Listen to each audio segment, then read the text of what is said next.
Hi, this is George again, and with another video in the Skinny on Lean video series where we briefly describe different components of Lean. And today we're looking at the A3.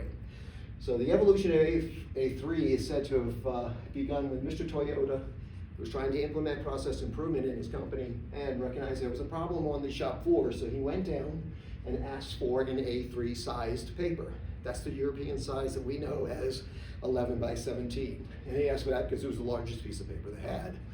And what he did was he drew a cross on this paper, and in his quadrant here, he asked the work group what's supposed to happen, recognizing that they knew better than him what was supposed to happen at that particular station.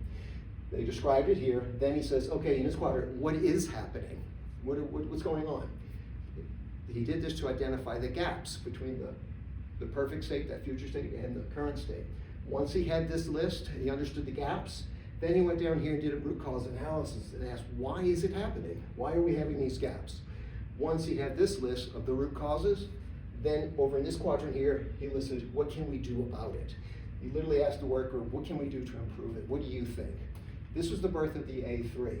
And you notice it's a cycle, this PDSA cycle of continuous improvement.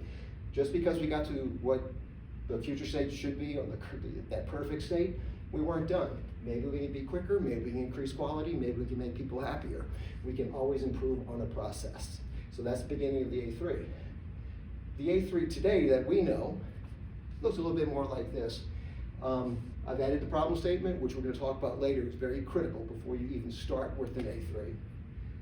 And I've listed here all the tools that are commonly used in the A3. It's not exhaustive, there are other tools that you can use, but these are the most common tools that you will see. And much like what Mr. Toyota did, it's a continuous improvement cycle. This is PDSA, Plan, Do, Study, Adjust. It's literally a form to help facilitate that. So that's the A3. Thank you very much. Go to skinnyonlean.com.